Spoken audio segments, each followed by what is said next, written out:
Olá, meus amigos, minhas amigas internautas. Sejam todos bem-vindos ao nosso canal e recebo aí o nosso Amplex Fraternal. Com muita alegria que a gente vem fazer aqui algumas reflexões e hoje dentro de um tema que tem sido pedido por muitas pessoas, que é sobre o relacionamento a dois, né, de casal, enfim.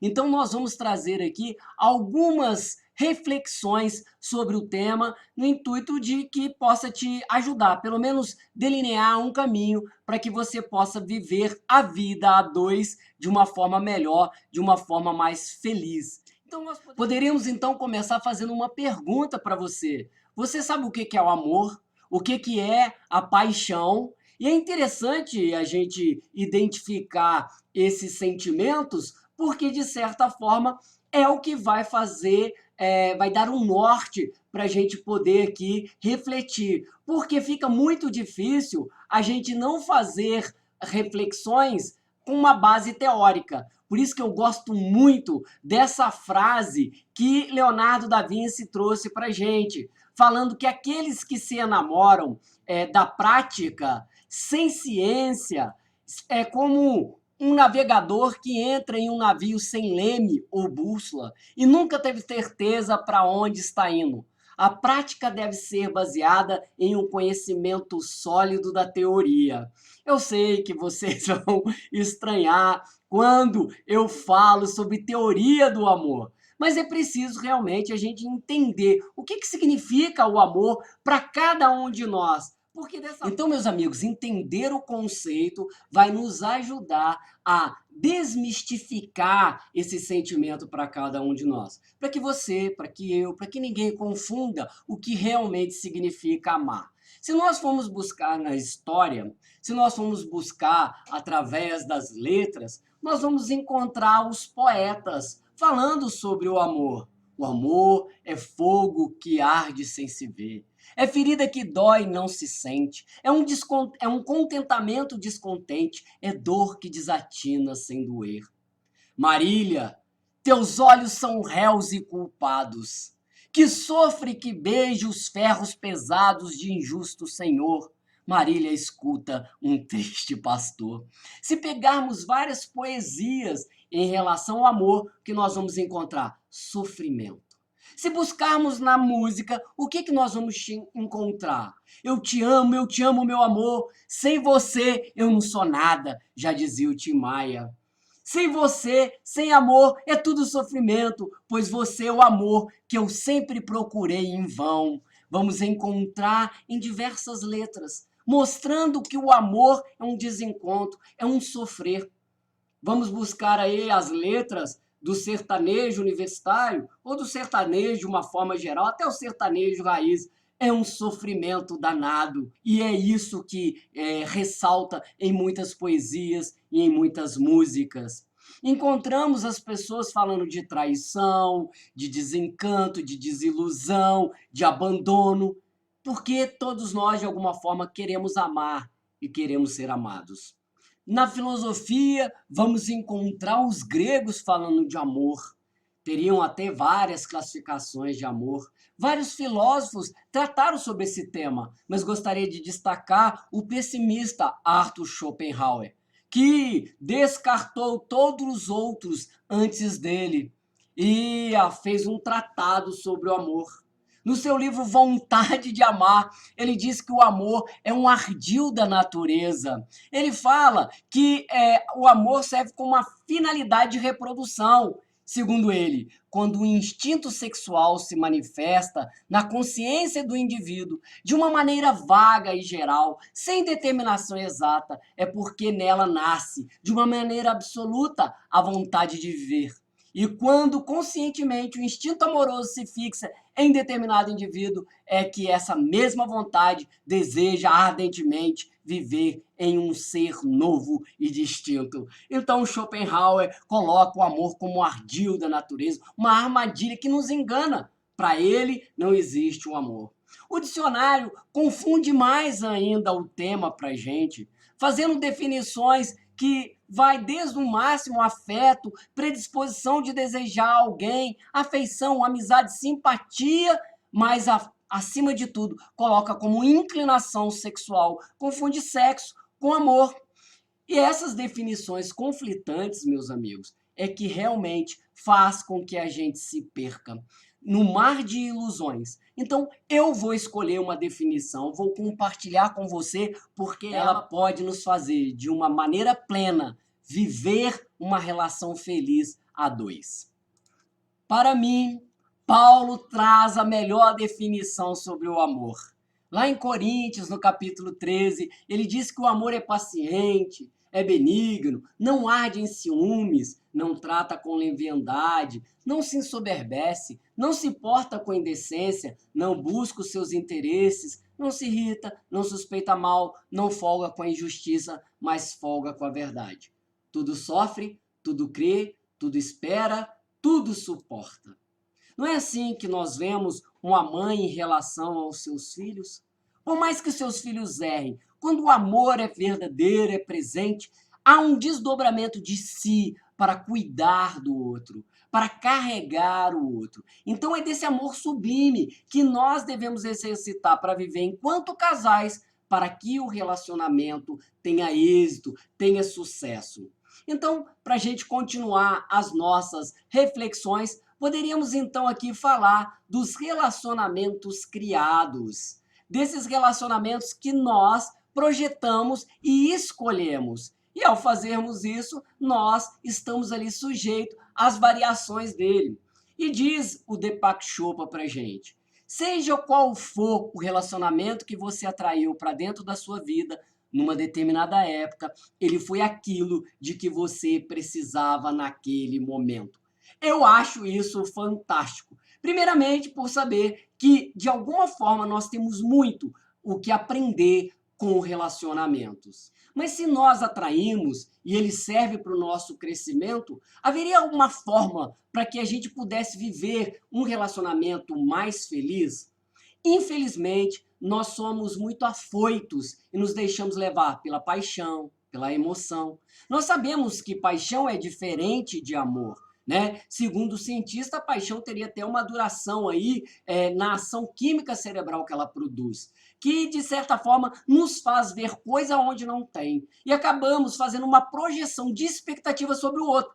Por isso que tomar decisões enquanto a gente está apaixonado pode nos trazer sérias consequências, sérias mesmo. Então nós temos que deixar passar o período da paixão para que o sentimento verdadeiro se estabeleça e depois a gente não se arrependa. Gostaria de trazer para vocês uma perspectiva em relação ao amor, falando das 5 afinidades.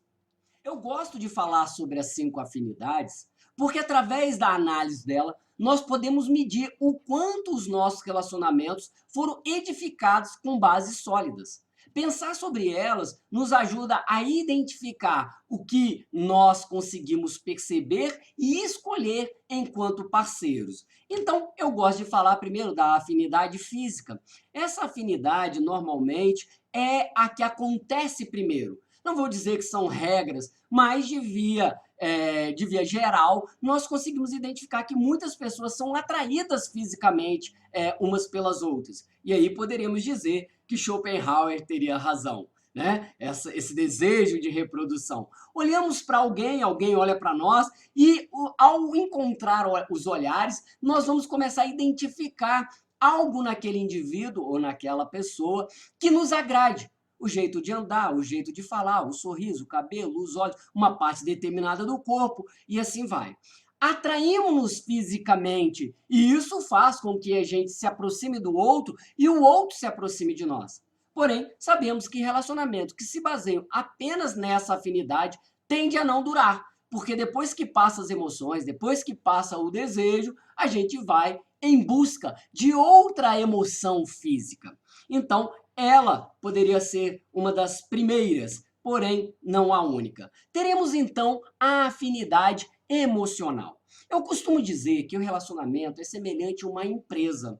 Não é possível que você entre numa empresa de sociedade em que apenas um invista e outro não. Então é necessário que aprendamos que numa sociedade cada um entrará com 50%. Não podemos dizer, não vai embora, não me abandone, senão eu me mato. A minha vida sem você não tem sentido.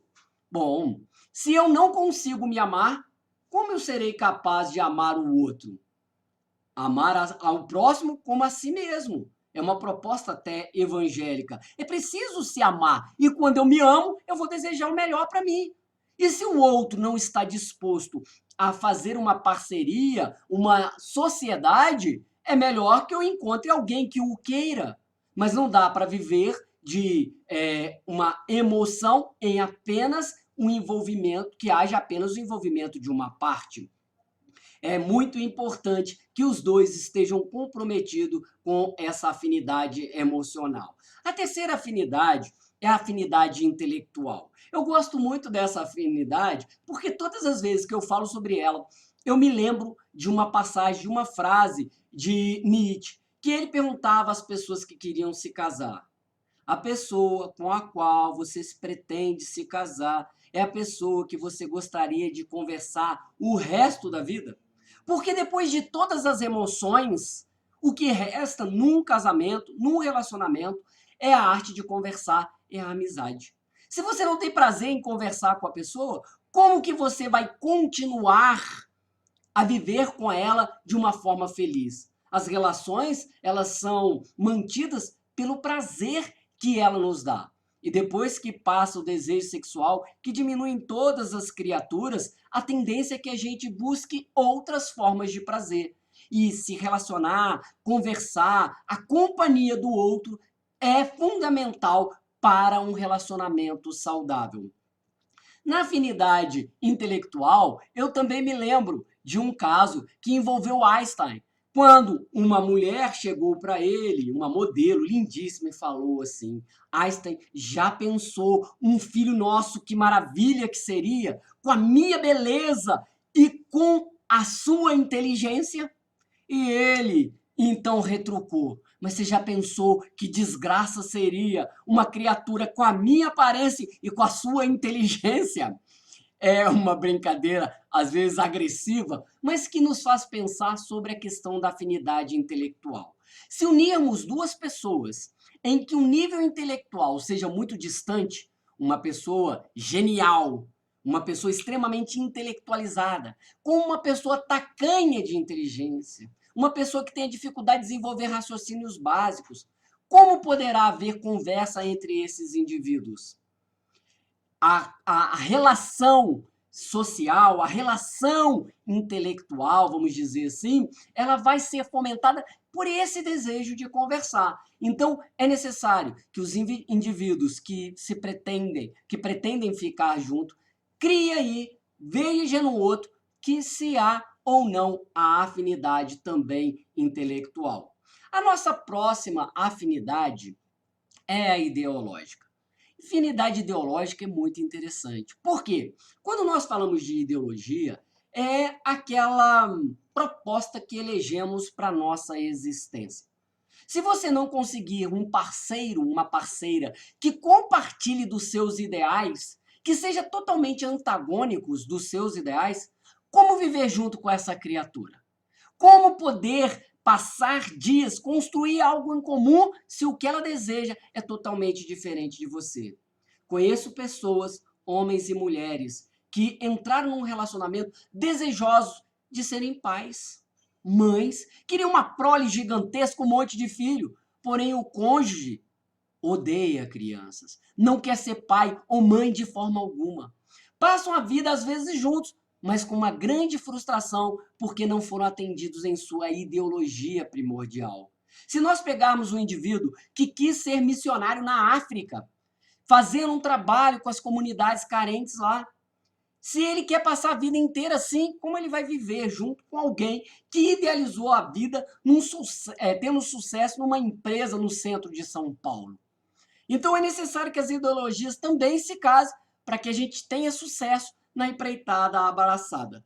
E por último, a afinidade. Talvez essa seja uma das mais difíceis para abordarmos, porque há muita confusão na afinidade espiritual. Muitas pessoas entendem que a afinidade espiritual é uma afinidade vinculada à religião. lê do engano. Eu digo que a afinidade espiritual, ela tem princípios de religiosidade, de realmente espiritualidade. Embora que casais que comunguem os mesmos ideais religiosos tendem a fazer coisas juntos, tendem a ter a mesma ideologia, isso pode facilitar, não é determinante. Há casais de religiões diferentes que se ajudam, se apoiam e vivem super bem, vivem felizes porque conseguem respeitar o espaço de crença um do outro. Mas a afinidade espiritual a qual eu creio, peço licença para compartilhar, é aquela que se dá no mundo espiritual, num planejamento aonde as almas que estão ali, os espíritos que estão ali destinados a vir à Terra, fazem as suas programações e escolhem os grandes eventos, dentre eles a constituição ou não de uma família, o casamento com A ou com B, e ali a prole que vai estar vinculadas a ele. Então eu acredito que a afinidade espiritual é aquele compromisso que foi estabelecido no além e que, de certa forma, também nos une. Então começamos a falar dos relacionamentos que foram criados. Bom, eles foram criados de que forma? A partir do momento em que você tomou todas as decisões sem uma boa base teórica, sem um entendimento de tudo, bom, eu já estou nesse relacionamento, o que eu posso fazer? Então, só seja o momento de reformar esse relacionamento. Dentro dessa perspectiva, nós podemos então pensar como reformar. E eu gosto muito dessa frase de Lavoisier: na natureza nada se cria, nada se perde, tudo se transforma. Lá em São João del Rei, Minas Gerais, fizeram uma campanha e colocaram no museu: na natureza nada se cria, nada se perde, tudo se transforma, inclusive o homem. Se o homem pode se transformar, nós podemos transformar os nossos relacionamentos, julgá-lo em outro patamar, se essa for a nossa vontade. É isso que você quer? É isso que você espera para a vida 2? Então, vamos criar acordos e, de certa forma, apostar nas mudanças que lhes são reais e possíveis. Nós temos que entender que o nosso olhar sobre a vida é determinante sobre a nossa reação em relação a tudo. Muitas vezes, a nossa visão sobre os outros é sempre negativa. Normalmente, quem mente acha que o outro também está sempre mentindo. Normalmente, quem trai acha que o outro está traindo. Nós fazemos uma projeção para fora de tudo aquilo que vai dentro. Há uma história muito peculiar que pode nos servir para esclarecer esse ponto. Dizem que um sujeito ia mudar para determinada cidade, ele chegou até o comércio e perguntou ao dono da venda: meu amigo, eu estou de mudança para essa cidade e eu gostaria de saber como são as pessoas daqui. Então o vendedor, com a sua sapiência, ele perguntou: eu posso te responder, mas me diga antes, como são as pessoas do lugar de onde você vem?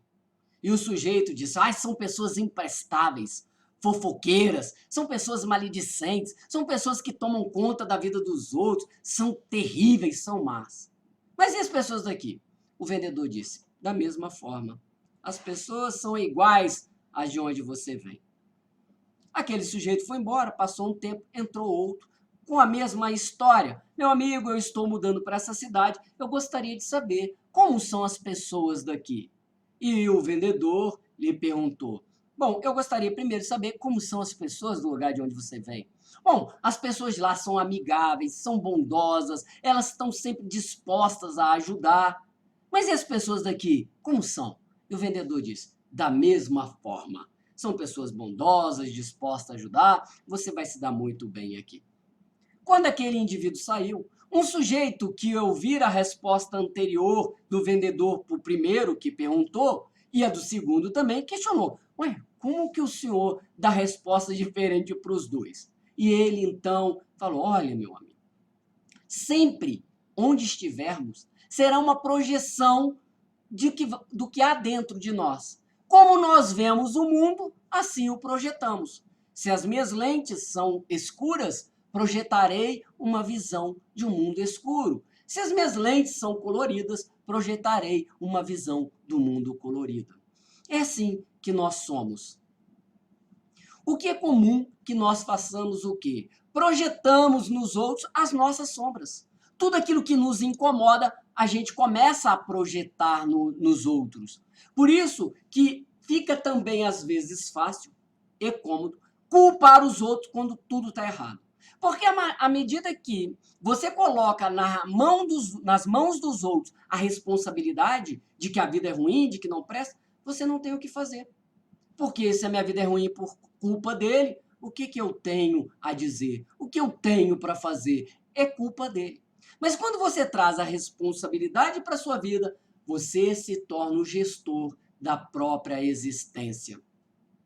Então, muitas vezes, encontramos conturbações nas comunicações. É preciso entender qual é o objetivo da comunicação, qual é o propósito. E se não houver um respeito na relação com o outro, como vamos poder viver bem? É preciso, às vezes, certificar daquilo que você ouviu.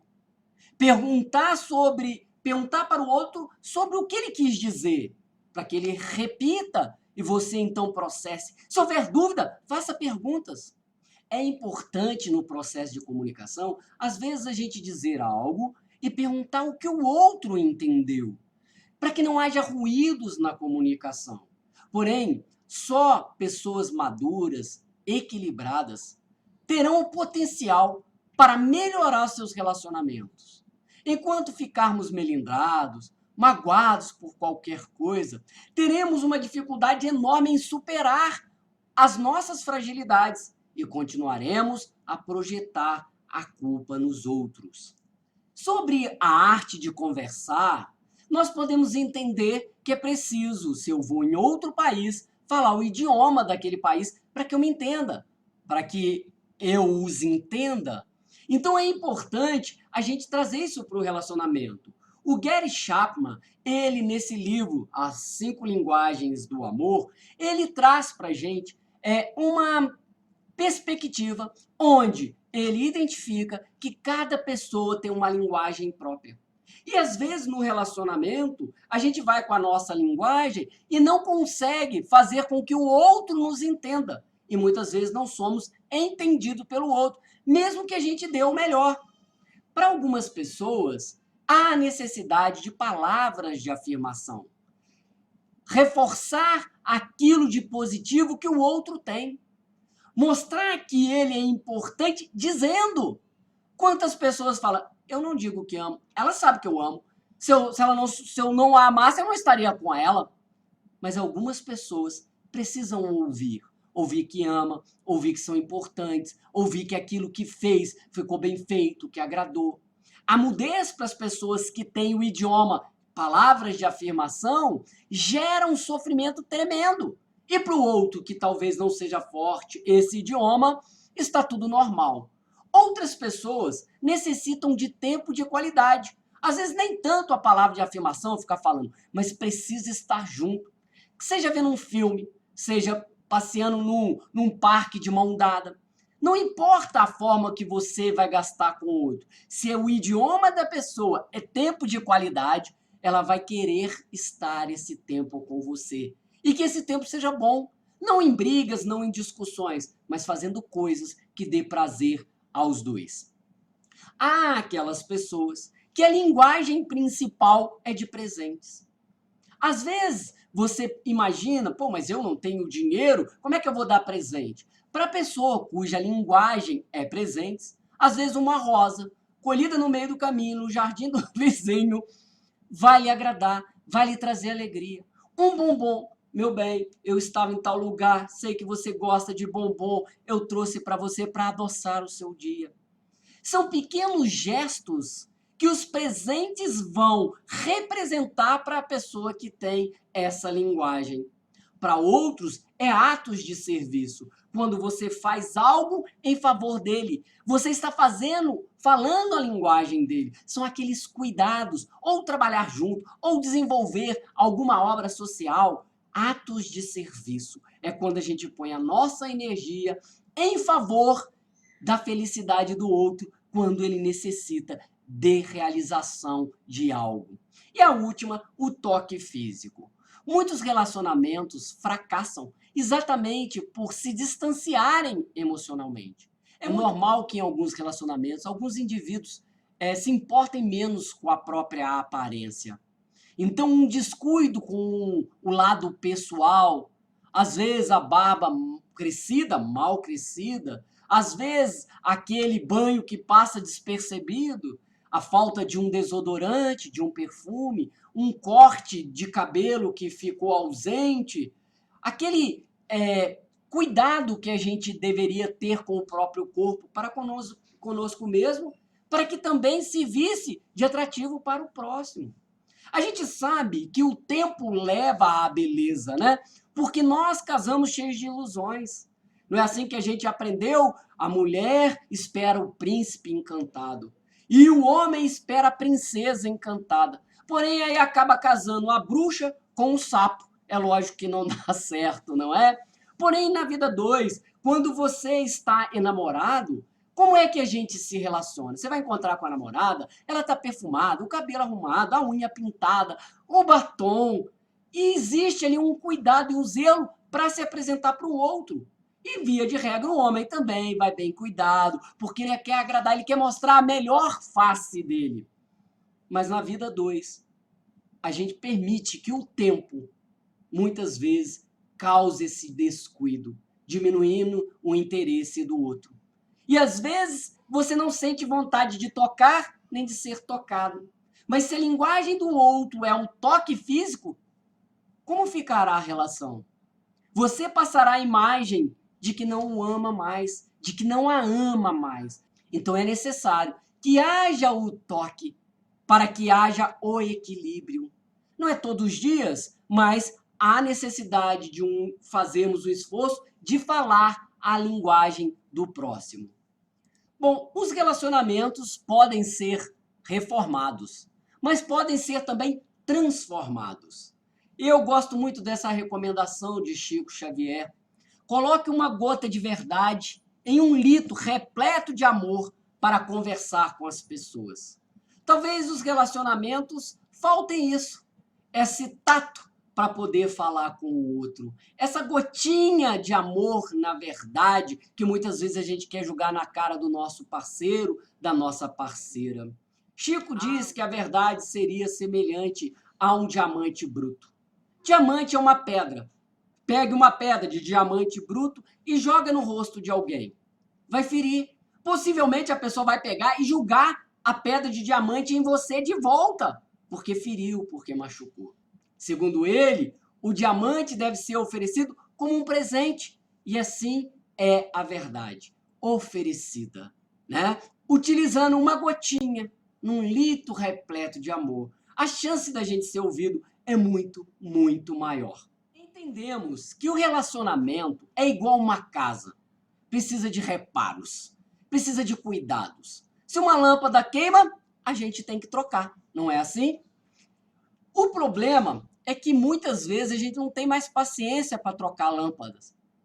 Porém, é imperioso dar a manutenção na casa, fazer uma nova pintura, cobrir as rachaduras, fazer limpezas periódicas, porque dessa forma vamos edificando e melhorando as condições do nosso habitat. Assim é o relacionamento. Precisa desses detalhes, desses cuidados pertinentes, mesmo que estejamos cansados. Ninguém é obrigado a viver num relacionamento infeliz. Se chegaram à conclusão que a outra parte ou você não quer mais, ninguém te obriga a ficar. Porém, por que não transformar um relacionamento que já existe? Por que desistir dele se você quer, se o outro quer? Precisa de um acordo de cavalheiros, um acordo de damas, um acordo de mentes que pensam, para poder alcançar o êxito, que desistir é o mais fácil. E aí você acha que a grama do vizinho é mais verde e você vai procurar outro ou outra que vai lhe responder da forma que você queria. Porém, nós temos um problema que está no DNA humano. É um problema de gente. Somos gentes imperfeitas. E por isso não temos condições de oferecer a perfeição que a maioria busca. É preciso nos perguntar se não estamos jogando a toalha cedo demais, desistindo facilmente diante das dificuldades naturais da convivência. Nós temos que viver com o nosso chato interior. Imagina, o outro tem que viver com o nosso chato interior. Existem dias que eu não me suporto, que se eu pudesse eu pedia divórcio de mim, mas eu não tenho que conviver comigo. E às vezes eu tenho que lidar com o chato interior do outro, porque faz parte, é o preço para se pagar ao viver junto. Há em nós uma confusão da ficção com a realidade. Vivemos ainda na expectativa de encontrar o príncipe e a princesa. E essa relação ainda da perfeição de relacionamentos que não existem faz com que a gente crie perspectiva, projete no outro, às vezes, aquilo que ele não é. Quantas vezes nós nos frustramos com o outro? Não por causa do outro, mas por causa da projeção que nós fizemos em cima do outro. Relacionar não é fácil. É uma construção de cada dia, em que teremos que exercitar o nosso melhor. É preciso abandonar os contos de fadas e aceitar que vivemos com pessoas imperfeitas. O que mais vale é o acordo. Ambos querem, porque se houver esse acordo sincero, a chance de conseguir, depois de criado, reformar e transformar é muito grande. Por isso, nós gostaríamos aqui de evocar Dom Miguel Ruiz, que nesse livro maravilhoso traz os 4 compromissos, ele nos indica como viver melhor. Primeiramente, ele nos diz, seja impecável com a sua palavra. Segundo ele, tudo aquilo que a gente fala, estamos criando um acordo com a vida, é um compromisso com a vida. Existe um documentário antigo que dizia o seguinte, se você acha que pode ou acha que não pode, em ambas você tem razão. Ou seja, se você fala que vai dar errado, se você não acredita na vida, se você acha que casamento não presta, se você acha que todo homem mente, se você acha que todo mundo trai, você criou acordos com a vida. Seja a sua palavra impecável, é a forma de a gente apostar naquilo que é bom, falar coisas boas. Segundo a ideia de Dom Miguel Ruiz, que ele traz dos ensinamentos toltecas, é nos dizer exatamente isso. Tudo aquilo que eu falo é aquilo que eu acredito e é aquilo que se tornará a minha realidade. Poderíamos dizer a lei de atração. Então, faça bons acordos com a vida. Pare de afirmar coisas negativas. Pare de apontar sempre o erro. Pare de falar aquilo que você não quer. E comece a falar aquilo que você quer, aquilo que você espera. Segundo ensinamento tolteca, não leve nada para o lado pessoal. Muitas vezes nos sentimos ofendidos com aquilo que o outro quis dizer. E de repente não era nem pra gente. Às vezes a gente está tão sentido que se alguém está rindo ali na frente, você pensa, estão rindo de mim, estão falando de mim, como se nós fôssemos o centro do universo. E se alguém vier lhe xingar, entenda que ele está colocando para fora o monstro que há nele. Não quer dizer que a ofensa que ele te faz seja verdadeira. E se nós chegarmos à conclusão que aquilo que os outros pensam de nós é indiferente, porque se alguém me acha um anjo, não me tornarei melhor por isso. Ou se alguém me acha um demônio, não me tornarei pior por isso. A opinião do outro sobre mim não muda em nada. Então, quando os outros falarem, quando alguém reclamar, quando alguém xingar, o problema está nela. O problema está nela. Quantas pessoas infelizes que encontramos ao longo do caminho e que ela não dá conta de lidar com as frustrações e ela projeta, seja ofendendo por causa de política, de futebol, de religião, de um ponto de vista qualquer. Quantas vezes reafirmamos palavras negativas em relação aos outros? Então não tome nada para o lado pessoal. Não é contra você. Se alguém passou e xingou você, xingou a sua mãe, não é comigo. E aí, no terceiro conselho, a gente fala, não tire conclusões. O outro disse, eu interpreto da forma que eu sou capaz e acho que é contra mim. Às vezes a pessoa tentou fazer um elogio, eu acho que ela está me xingando. A gente está sempre tirando conclusão de tudo. É preciso parar de tirar conclusão. Quando tiver dúvida, pergunte. O que você quis dizer de verdade? Me explique. E, por último, o quarto conselho dos toltecas, dê o melhor de si. Dar o melhor de si para um relacionamento tem muito a ver com aquilo que Paulo nos ensinou lá em Coríntios. O amor é paciente, é benigno. E no final, tudo sofre, tudo crê, tudo suporta, tudo espera. Quando nós amamos de verdade, nós vamos dar o tempo para o outro crescer, mas vamos ter um compromisso conosco mesmo de dar o nosso melhor. Eu sempre tenho deixado aqui o espaço, que é o momento da gratidão. E eu gostaria, do fundo do meu coração, agradecer todas as minhas ex-namoradas. Porque aprendi com cada uma delas como me tornar uma pessoa melhor. Com muitas, talvez não tenha agido bem pela minha imaturidade, pela minha infantilidade. E a elas, eu dirijo o meu sincero pedido de desculpas. Por quê? Porque às vezes a gente não sabe o impacto das nossas ações sobre os outros. Na maturidade que eu adquiri com a vida, hoje eu posso agradecer. Entendendo que esses relacionamentos me fizeram a enxergar a vida de uma forma diferente. Queria agradecer em especial a minha esposa Hélida por me suportar o meu chato interior e por criar esse acordo comigo. Porque no fundo vale que a gente quer que dê certo. Dificuldades existem aos montes, principalmente quando colocamos mundos tão diferentes dentro do mesmo lar. Pessoas que têm que aprender a cada dia o idioma do outro. Tem que aprender a se calar, tem que aprender a dosar, tem que diminuir as expectativas e tem que aprender a falar com amor. Porque o intuito numa relação nunca é ofender. Estamos naqueles dizeres de Rubem Alves, numa relação onde nós podemos ter tênis ou frescobol. No tênis, o objetivo é fazer o outro errar. E existem muitos relacionamentos assim. A gente joga uma bola difícil para que o outro caia, para que o outro não pegue. E são relacionamentos terríveis. Mas existem aqueles relacionamentos que são semelhantes a frescobol, aonde o erro de um é o erro de todos. Que se alguém jogou uma bola errada, a gente entende que não foi de propósito, porque só se ganha em conjunto. E aí, podemos então seguir fazendo um convite a você que acompanhou o nosso vídeo até aqui. Nós, nos projeto Gnote Celto, gostaríamos de saber a sua opinião. Você tem interesse em saber o que significa Gnote Celto?